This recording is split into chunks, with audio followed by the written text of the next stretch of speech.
All right. So, yeah, super excited. I got excited when I saw your book, Elizabeth, because it's all about purpose. And what I will tell anybody that hasn't read your book yet, if they're thinking, oh, this is just some like little, like pie in the sky self-help book about oh no, it's not that at all. It's so super practical for leaders and for people that are in business that are trying to make an impact everywhere. And so you obviously are coming at this from quite a bit of experience. You have a rich career so far. You've done a lot of things. Just like high level, how did you get to be where you are now? Hmm. Well, it was quite a series of unexpected opportunities. I got to be at Chick-fil-A for 20 years, and Truett Cathy, our founder, would always talk about taking advantage of unexpected opportunities. And he, in many ways, lived his life pulling his bootstraps up each morning and going to see what the day held. And I'd say when I look back on the past 41 years of my life, I feel like it's been a lot of unexpected opportunities. I think very ordained by the Lord of open doors and a whole lot of closed doors. So a lot of my story are doors that gently closed, that slam closed, that were they weren't even a real door. It was like a fictitious door I thought could be a door. But I'm so thankful that the doors that did open were ones that I could walk through, and so excited about everything that's to come. Who knows what the future holds, but it's been fun. And incidentally, so I started this series 3 months ago or so, and have had, I think you're the eighth interview I've had in this series, and you're probably the fourth person that has some type of connection with Chick fil A. It's actually by accident. It's not intentional. It's just that as I get introduced to people, they're like, "Oh yeah," and I've had that history too. So there's so many great leadership stories that come from Chick fil A Corporation. I'm sure it's a culture that breeds good leadership.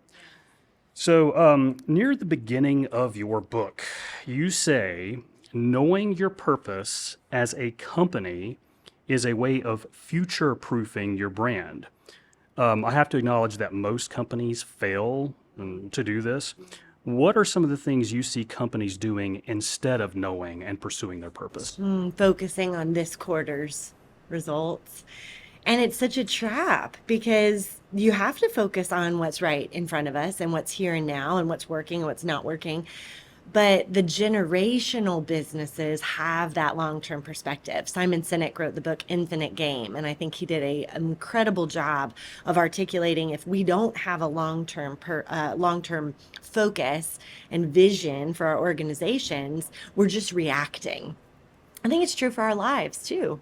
When we're just focused on like right now and this week and the hamster wheel and next week it'll be better and it'll slow down, then we find ourselves in this state where we're not really thinking about the long term of where we want to be and backing up into how am I living that out today.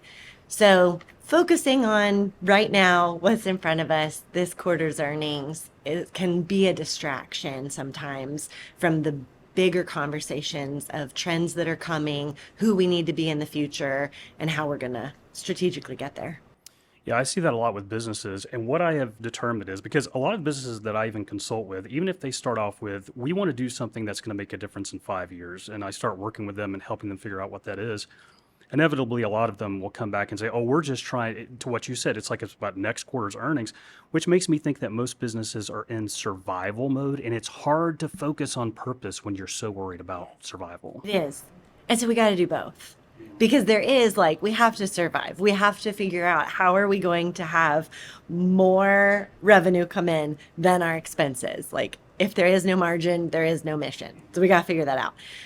And how do we carve out that time and be diligent about the time to think about what's next, what's coming, our purpose, the bigger things, because those fires are never hot compared to the ones right in front of us. But it's the urgent over important. And so if we're constantly reacting to the urgent, we're not making time for the important. So even as practical as just setting aside 2 days a month, and these 2 days a month, all my meetings, all my conversations are going to be focused on the future. What trends do I see coming? What risks could we have to react to? How are we going to respond to that? Our purpose, how are we aligned to that? The important, and then let all the other days of the month be the urgent fires running around like a chicken with our head cut off. What I love about your book is that it actually helps. It doesn't just give a philosophy of life and purpose, but actually helps guide the reader through the process of defining or knowing and living one's purpose. So, in the book's early pages, you share 5 tips that have helped you set the scene to do the work of self reflection. Can you unpack those 5 tips for me? Yes. And I thought this was really important because some people are more comfortable with self-reflection than others. And so those that are wired for that, they don't even have to think about tips. They just go there. But others of us, it can be really uncomfortable to think about these bigger questions and be willing to reflect upon ourselves. So that's why I put these together. The first one for me is creating the environment. My husband and I have an 8 and a 10-year-old. If they're buzzing around and balls are flying and all that, that is not the space for self reflection for me. But take me out into a beautiful forest and sit me underneath a tree or put me in a hammock somewhere or in front of the ocean. Nature for me is a very compelling environment to still my heart and my mind. So creating the environment, whatever that looks like. For some people, that's headphones and caffeine. Other people, it's forest bathing and hammocks. So whatever that is. The second is to be mindful. For myself, my mind can feel like it's constantly running in all these different directions. Did I add that to my Kroger list? And have I ordered that school thing? And Valentine's Day is coming up, so I need to make sure my daughter has a red shirt and da da da da da. Being able to quiet our mind enough to create that space. Over Christmas, I put my phone up for 8 days. It was hard and awesome. And I realized that my mind has so much more space when I'm not being driven by my device. So, whatever that is for each individual, but just being able to be mindful. So, set the environment, be mindful. And then write things down. For some people, that's typing into a phone. For some people, that's writing in a journal. For other people, it's just tearing off a piece of paper and putting a few words down. But put the thoughts down somewhere because I think the act of doing that, it helps our learning, it helps us process all that, but it also documents and memorializes for a bit some of these things that might be really important for us to keep top of mind. The fourth one I had said was ask questions. I love questions. There are books about questions, and I love those books. I'm a very curious person. And so asking ourselves questions, and the book has a ton of questions in it, but being willing to ask ourselves some of these questions help keep us on track and help us be mindful. And then the last one for self reflection was getting feedback from people that you trust. I find for myself that I can be my worst critic and be unfair sometimes. And sometimes I can just be blind and miss something that I need someone I trust to call out in me. So having that kind of feedback from people we trust, those wise voices to be able to say, you're not as bad as you think and you don't smell quite as good as you think either, can be really helpful for processing through some of these big questions. So those are the 5 that have been helpful for me. And those are incredibly helpful for someone like me who is not naturally comfortable with self reflection. I had some people come to town that I do a lot of work with who offered to spend a day with me doing some yearly and quarterly planning. I said, that's great because otherwise I wouldn't do it. I need somebody that's there that can kind of help keep pushing me in that direction. So, yeah, setting the scene, the environment, having the accountability of the people, that's all has been super helpful for me here recently. So, you have a chapter in the book called Defining Purpose. And what I love is how you distinguish what purpose is from what it isn't. And you list 4 things that are often referenced as though they are interchangeable with purpose. So, what are those 4 things? And explain to us how they are indeed distinct. Yes. So I think this comes up a lot in business too. So when it's business identity and business mission, but it's also very true in our personal lives. So I felt like it was important if we say purpose is why something exists, then there's all these other elements that make up who we are or what a business is that are unique and different. So it's not identity. Identity is who you are. A brand identity of a company is who that business is. Is that a key important component that ties into our purpose? Absolutely. But they're 2 different things. Purpose is not values. Values are how we live our life. Values of a company are how that business operates, what they're going to be, the filters for the decisions that they're making. So, are our values, do they show up in our purpose? I believe so. But you can have values and not know your purpose. You can know who you are and your identity and not know your purpose. Also, it's not our mission. Mission is what you do. Like, think about a military mission. Our mission is we're going to go in and accomplish this in this way. That's what we do. It's what we do as a business, it's what we do as individuals. You can have a clear mission of what you're going to do and not be clear on why you exist. So I thought it would be really important to be able to delineate, because life can get going so fast. We get so many layers over time of people speaking into our lives, over our lives, the thoughts we're telling ourselves about ourselves, that when you peel back all of these onion layers deep down inside, there is a purpose of why we exist. A lot of times it's just sifting through, peeling it back to find those words. And it's different than our identity. It's different than our vision. It's different than our mission. It's different than our values. Yeah, that's great. You mentioned in your book that 40,000 is the number of decisions that the average person makes daily. I thought it was going to be like a year, but that apparently is the number that an average person makes in a single day. And that 95% of those 40,000 decisions are often made unconsciously or subconsciously. So, how does knowing our purpose help us get more intentional about those 40,000 decisions? That number shocked me too. And that's not my number. That's the experts out there. So we can believe that. But that when we know our purpose, it helps us with all of those decisions, the ones that we're not consciously processing through and the ones that we are. It helps us make those decisions a whole lot easier. If we don't have a filter, it's kind of like um, at your refrigerator or at your sink when you're getting water, or your air conditioner at home, or in your car. Whenever I go to get my car checked, they're always like, ma'am, you want me to replace your air filter? But those filters help catch stuff. And when you think about 40,000 decisions coming your way of what you're going to choose to eat, who you're going to spend your time with, are you going to go here or do this or go there? All of that, when you think about all those decisions coming your way, that can lead to a lot of stress, a lot of anxiety, a lot of questioning. Did I make the right choice? Should I have said yes to that? Why did I say no to that? And when we're as a culture fighting being busy, like so often it's like, how are you doing? Oh, I'm so busy. Well, we don't want to be busy, I don't think. I think we want to be effective. And our purpose helps us filter all of those decisions coming in to go, okay, I need to be really intentional about my yeses and my nos, and to be able to be intentional in a way that doesn't stress me out.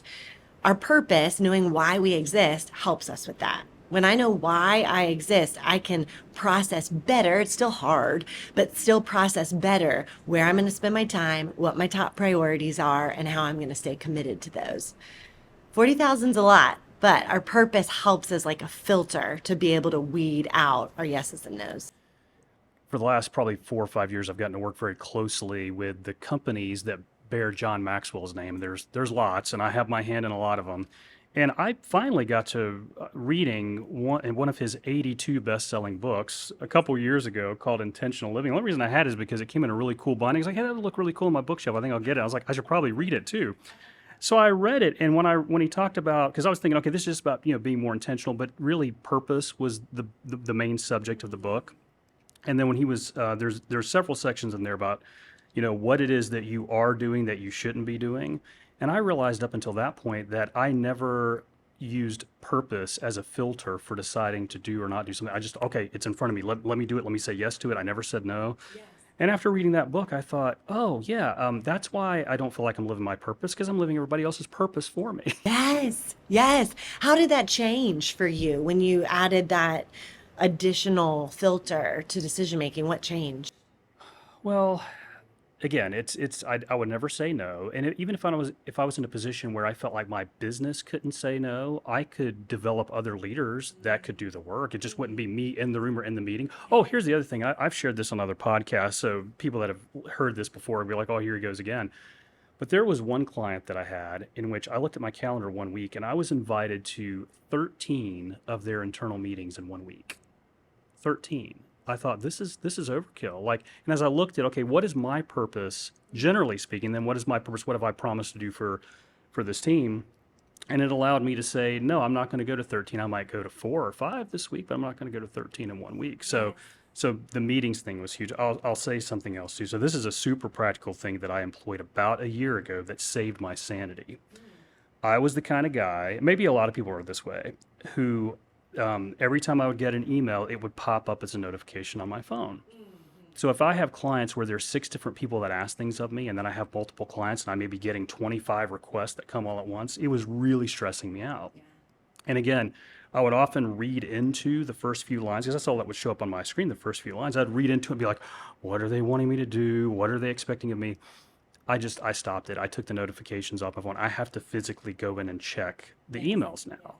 And as a result, I'm able to, when you're consciously thinking, it's a lot harder to get bamboozled into doing things you shouldn't be doing. When you're busy doing 5 other things and then you get a notification, it's easier to get sucked into things and even interpret things incorrectly. So, yeah, just taking my email notifications off my phone a year ago saved my sanity. It gives you control instead of letting the device and the pop-ups and all the things like tell you what to do. You're in control of you spending your time. Yeah. So good. You got a chapter in the book called Roadblocks and Building Blocks, and you have a section where you unpack one of the roadblocks to knowing your purpose. You mentioned that busyness is the thief of success. It tricks us into prioritizing the unimportant so we feel important. For those of us who suffer from busyness and prioritizing the unimportant, like every email that comes through is equally important on your phone, how can we practically get better at eliminating this distraction? I think you mentioned this earlier about setting aside time to think about this year, what do I want to be true? This quarter, what do I want to be true? And then I think even taking it into this week, what do I want to be true? So that's a rhythm and a habit that in the weeks where I really flourish and thrive, I do this. The weeks and mornings where I don't do this, I can absolutely feel it. And so it's thinking about what are the really important things that need to happen. There's going to be a ton that's going to come at me, but there's got to be 3. I give myself 3 things in one week that I have to get done. Not 100 things, but 3 things. Am I going to get more than 3 things done? Absolutely. But what are the 3 most important? So when that meeting shifts or something suddenly comes up or that phone call's going long, what are the things and the blocks of time that I'm going to say that is what is most important to me? And for me, I love to say yes. That helps me go, okay, I want to be effective in these 3 things. And then when all the busyness tries to swoop in, it makes it a little bit easier to go like, not today. Like it doesn't have to be a no forever, but it's just, oh, I would love to be able to get coffee. Not today, but let's look at a future time. And things have seasons, and there are going to be seasons where we need to say no a whole lot more because there's a part of our life that's going to need a whole lot more of our attention. And then there's going to be a new season that comes. And so I think also remembering that the season we're in is not going to last forever, and treating it for the unique season that it is really valuable and important. In that same chapter, you talk about the 3 building blocks of a strong purpose. You want to give me just a quick overview of those 3 building blocks? Yes, absolutely. So one of them is being others focused. I think our culture, it's really easy to become very self focused on how does this impact me? What's in it for me? What about my time? Why'd you cut me off? Like all of this me centered society. Our purpose, if it's me centered, it's not going to compel us. But when it's others focused, when we have a purpose and when we're living out our lives in a way to impact someone else, there's a courage that naturally comes up in us. I mean, you think about different examples of if you were to, climb up on a super tall building to try to get something that benefits you, you probably wouldn't do it. But if there is a child that is at risk of dying, if you don't climb up to that scary spot and save them, there's a courage that comes up. So when our purpose is others focused, it's going to be so much stronger. The second one is that it transcends seasons. I believe, and I can totally see other ways of seeing this, but I believe that a strong purpose isn't unique to our season or stage of life. My purpose is not centered around being a mom of an 8 and 10-year-old. My purpose is higher than that. It's true before I had kids. It's going to be true when they fly the coop and go off and live their incredible lives as adults. I think having language that transcends the seasons actually helps us move through those seasons and not go, whoa, whoa, whoa. I thought my entire purpose was being a mom to young kids. I don't know. That stage and that season, that was true, but your purpose might have been raising the next generation, and you can still live that out without young kids at home. So it transcends seasons. And the last one is that it motivates you.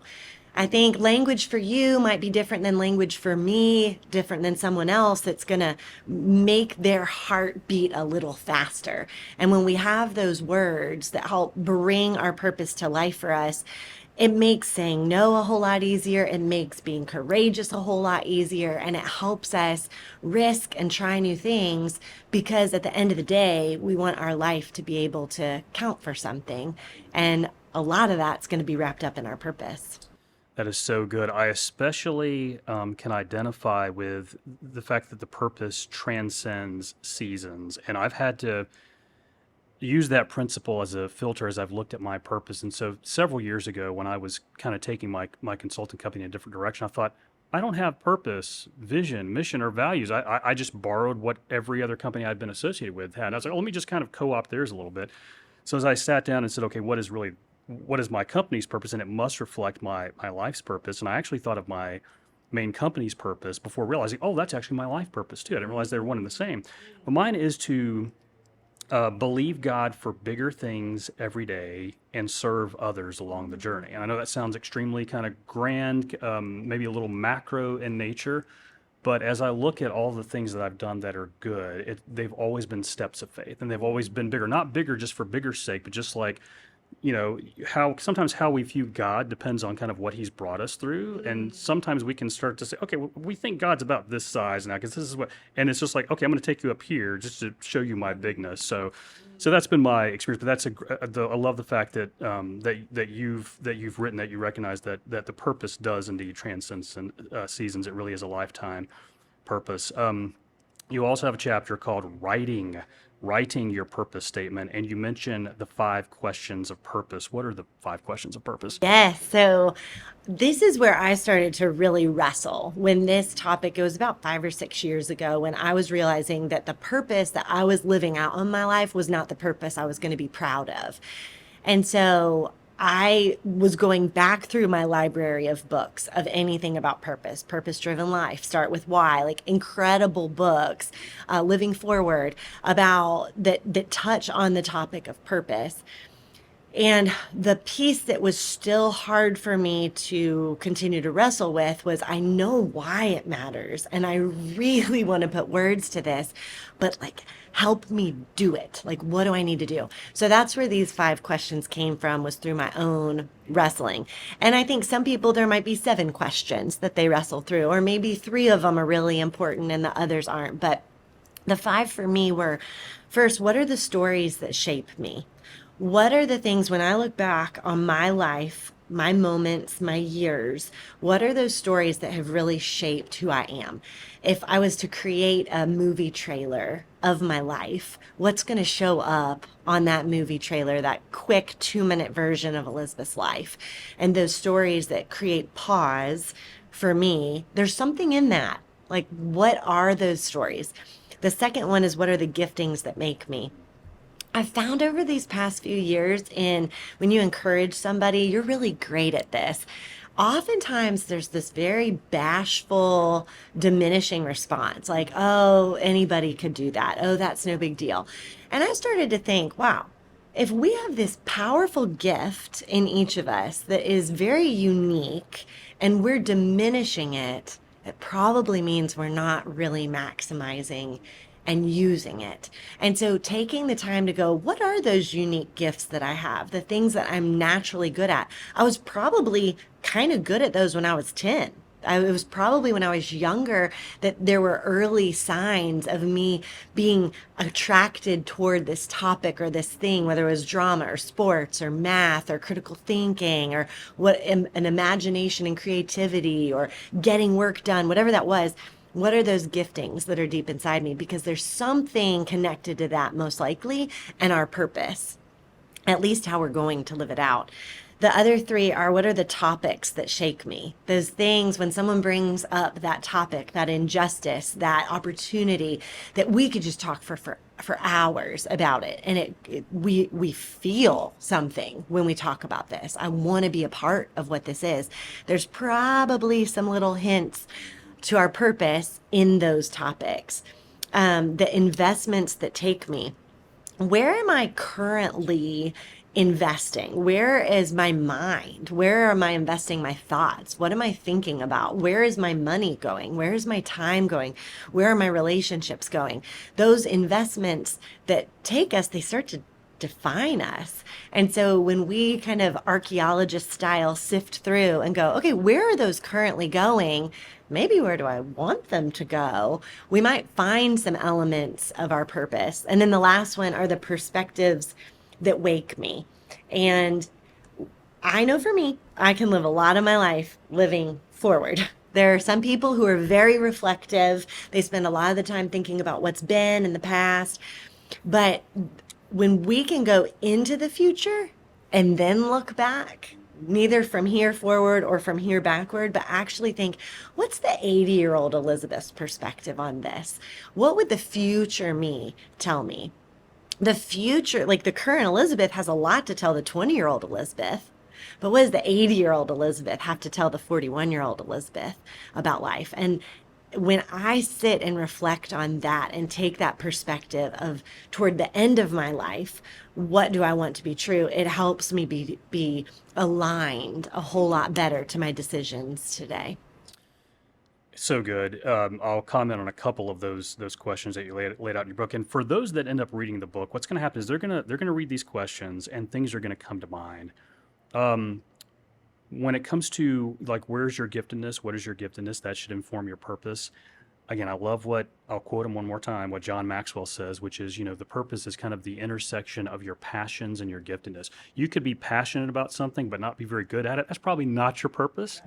Or you could be okay gifted at something but not really enjoy it. That's not your purpose either. It's like where those two things collide. Where does passion and giftedness collide? So when I was reading through those, so you mentioned the topics that shake us. I've always been the kind of guy who sometimes goes into denial about the things that upset me or that, get me rather, oh, I don't want to think about that because how is that empowering? But when I read that question, I thought, oh, wow. So when you think about the topics that shake you, this is something that will help you discover and live out your purpose. So as you can imagine, one of the topics, not the only one of the topics that really shake me is something called workplace dysfunction.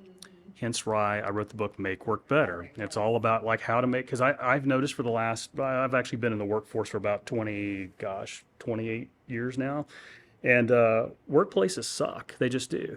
Now um, the corporation that you've been associated with, Chick-fil-A, I think has the exact opposite reputation of that for good reason. I think it's just a great culture, well-led company, but a lot of workplaces are just terrible. So when you get into the idea of purpose and work, which is in the second part of your book, you talk about the connection between purpose and one's work. So I love how you wrote, if you can't align your personal sense of purpose to the work you're doing, you'll end up spending your 90,000 hours without strength of purpose as your foundation. So that is 90,000 is a very sobering thought. Tell me more what you mean when you write, bring your purpose to your work without taking your purpose from your work. Yes. So the two are very distinct.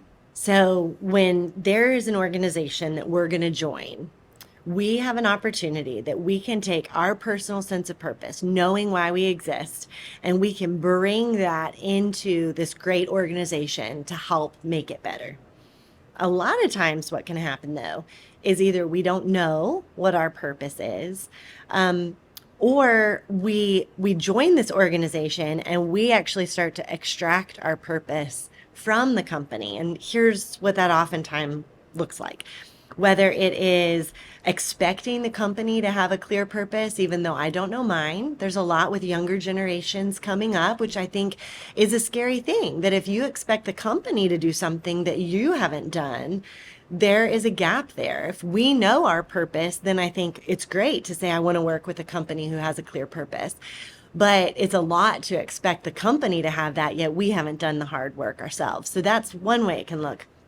Another way it can look is that we start taking our purpose from this company to the point that we start identifying ourselves that why we exist is this job. It's because I've been an engineer for the past 40 years at this place, or I was a pilot here, I was a secretary here.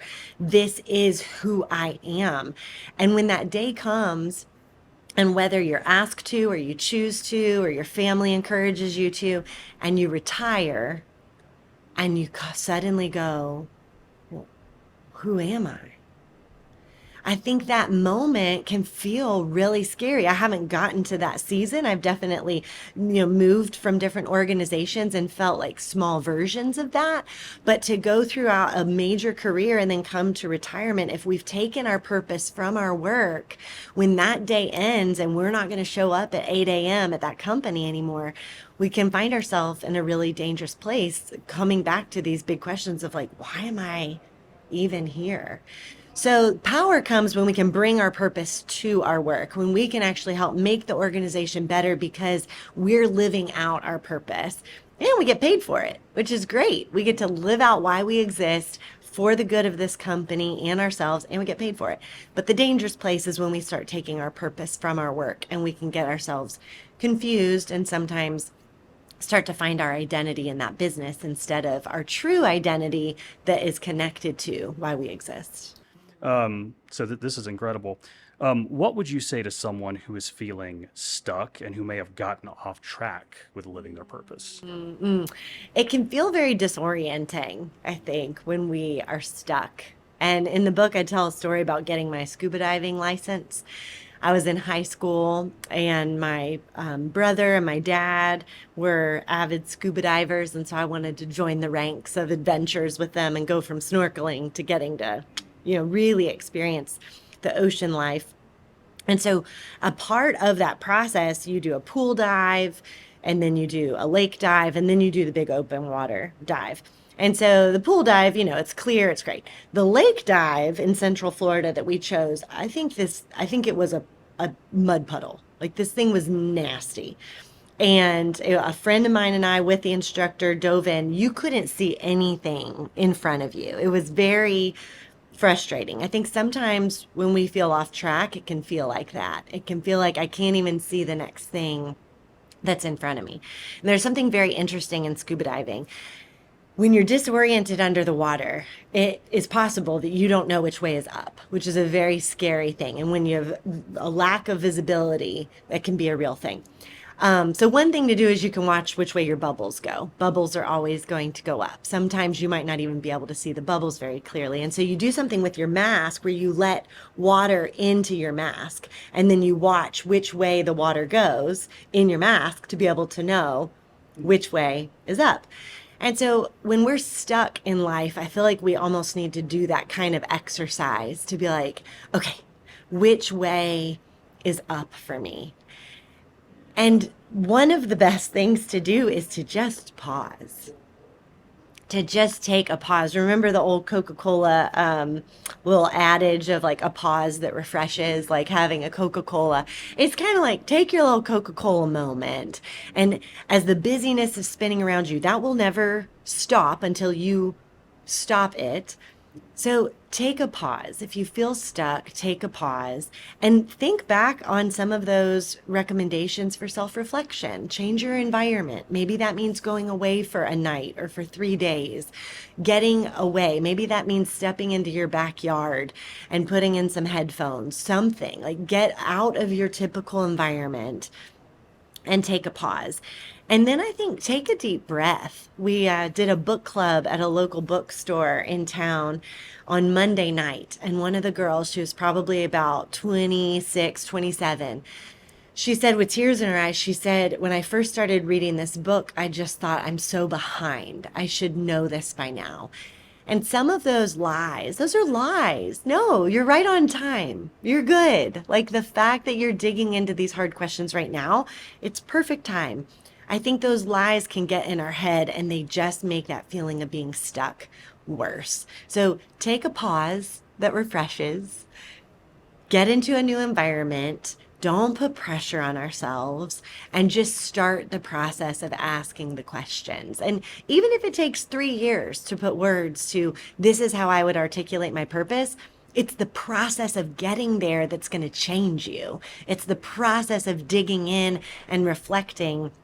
And once you have those words, they're really just for you because the words of your purpose may only be known by you, but everyone else around you is going to experience you living out your purpose. And that is what becomes really powerful. So for me personally, and I feel like I need to take a pause about once a week, not a long pause. Maybe I just need to go for a walk. I've got a very nice, I think it's probably about a quarter mile long. We have a farmhouse, but there's like 23 other farmhouses around ours. It's probably about a quarter mile. We have a big soccer field and track that's probably about half a mile long. I'll just go up there, listen to podcasts, and here's what I do because here's where I get off track. I get off track because inevitably some parts of our lives and our businesses, our careers are in the higher level purpose, right? And then sometimes we get down into the tactics. And when we're down into the tactical for too long, it's kind of like being in that muddy area where you're training to do the scuba diving and you're like, I don't know which way is up. And it's like, wait a minute, are these my tactics or are these someone else's tactics? And sometimes you just have to kind of withdraw. What I put in my earbuds at times like that is, and sometimes I make fun of these. Like I have podcasts I'll listen to that occasionally I'm like, I'm not listening to this garbage because it's just too general. It's a little too pie in the sky. I'm thinking that's exactly what I need to listen to now because I need something to take me out of the tactical and put me into the sort of the higher level, more vision, more purpose oriented. And when that happens, again, I just need about an hour or so. I usually come back refreshed and I'm able to remember what my purpose is. So I'll say again, thank you so much for writing the book. Where can people get the book? Yes, Amazon. It is on Amazon. So The Strength of Purpose. And then there was the first book, The Power of Customer Experience. And they, some are kind of like, that's interesting, like a personal purpose book and customer experience. But it goes back to that piece of when we know our personal purpose, we can bring that to life in our organizations in a way that we're going to be proud of, our customers are going to be thankful for, our organization is going to benefit from. And so we spend a lot of hours, like we talked about, in our work and serving customers, whether it's B2B or direct to customer. So when we know our purpose and we know how to treat customers in a way, our life creates a better impact. And any business leader that is listening to this needs to get both books. They need to get The Strength of Purpose. It's going to help them. It's going to help their team. It's going to help their organization. They need to get The Power of Customer Service as well. And when we just think about how I'm sure a lot of the lessons you learned that you shared in the book, you probably learned on the job within the Chick-fil-A Corporation. And again, everybody respects Chick-fil-A for its customer experience, right? It's what is next for you, and what else do you have going on that you'd like to tell us about? Fun question. Next for me, so I am an entrepreneur in my heart. I love, and that's part of my purpose in creating value and galvanizing ideas for good. And people for good. So what's next for me? My family, our 8 and 10-year-old and my husband, we started a sleepwear company in November. So we're 2 months in to this whole new adventure. It's called Slumber Sleepwear. And it is very luxuriously soft material. It's all for women right now. But I found this tension in my life between something that was comfortable for me, cute for my husband, and modest for my kids. And I didn't want to become an old lady. So that is this intersection of comfort and style. So that is a big thing. We're learning a lot and having a lot of fun with that. Speaking and writing, I enjoy that a lot. So I love getting to work with audiences in workshops or more keynote style to help galvanize them and inspire them to make the daunting things of life feel doable, like purpose and customer experience. And then a majority of my time outside of my kids and my husband, they're my jam. They are a central part of my purpose. Um, but Trilith Foundation. And so I moved from Chick-fil-A over here to Trilith, which Dan Cathy, our chairman at Chick-fil-A, is our chief visionary officer for all things at Trilith. We're the largest movie studios in North America now, and 10 years ago was a cow pasture. And now we have a town and we have retail, and US Soccer is coming to Trilith, which is so exciting. So the foundation, our purpose is to inspire human flourishing. And our mission for how we do that is to enrich the lives of the culture shapers who inspire the world. So from film to sports to music to entrepreneurs, the culture shapers are in those categories. And so we want to create mental, emotional, physical, spiritual, and relational resources to help them flourish so that what they create is most inspiring and enriching to the rest of the world. So, those are my big next things coming up that I'm passionate about and I'm very honored to get to work on. Well, fantastic on slumber sleepwear. That's actually very exciting. And for those that work in the entertainment industry, they probably know and have heard of Chillith, have probably worked here. I mean, there's a lot of employment that happens here from the entertainment industry and movie studios. I run across a lot of people who are like, "Oh, really? The largest movie studios in North America is, 5 minutes from where you live?" Yeah, it's actually right. I actually lived 2 miles down the street from here 30 years ago. We're 27 years ago. So I remember when this was nothing. Right. This was nothing. Now there's a town here and studios and then a town. So, and speaking of, so with Trilith Foundation, you mentioned enrichment. I got to attend an enrichment series talk that Dan Cathy gave just a couple of months ago. And I've heard, he's good friends with John Maxwell, so he's been at some Maxwell events, and I've heard him speak before, and have known of him, and kind of seen him from a distance for decades now. But there was something that really stood out to me. So here's a guy who his father starts Chick-fil-A, and at some point he's the COO, then is the CEO, and Dan is really the one, although true it started, Dan is really the one that started to take Chick-fil-A, really progressed it, right? It was in more countries than ever before, in more states, more concept restaurants under Dan's leadership. And then, of course, I hear about what was then called Pinewood back in the day, thinking, oh, Dan's involved in that. Like, oh wow, he's just kind of getting into bigger and bigger things. And now again, there's a whole town here. But when he was speaking about his vision for Trilith and kind of his purpose, and he talked about that legacy, he's like, well, what's going to happen 10 years after I'm gone? He said, that's what I'm thinking about right now. I thought, wow, so purpose doesn't just transcend seasons, it transcends your lifetime. And actually, the impact should go beyond. So hearing that day really made me think, am I thinking too small by only thinking a month ahead? Maybe if Dan Cathy, who's in his early 70s, is thinking 10 years after he's gone, so decades out.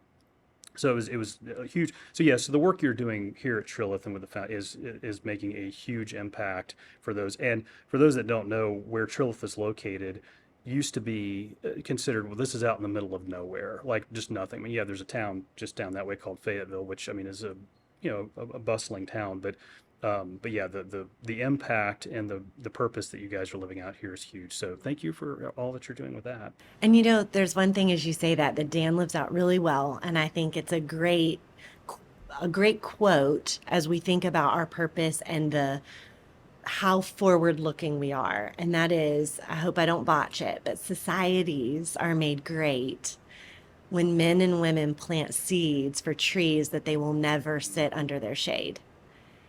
And when I read that quote, I thought that is Dan Cathy. And those great leaders that not only is it not about them, but they're willing to invest in the people, the places, the spaces, the experiences, planting the seeds that their life, they will never sit under, they'll never benefit from the shade that those trees will provide. And I think when we think about what are the seeds, what's the shade actually that I want to create, and then what are those seeds that I need to plant today that will create shade in the future, we live out way more inspiring, purpose filled lives when we approach with that kind of mindset. For business leaders who do lunch and learns with their companies, and I've had some people that have contacted me lately saying, "Hey, I need some who have the book. They bought the book for their teams to do the lunch and learns and things like that." Those that are doing anything like that need to get this book and do a lunch and learn with your team. It's going to impact your company. It's going to impact the individuals on your team, and as well as the power of customer experience too, especially for those companies that are customer centric by nature. So, thank you so much for this. Thank you for having me. This is fun. Let's make work better.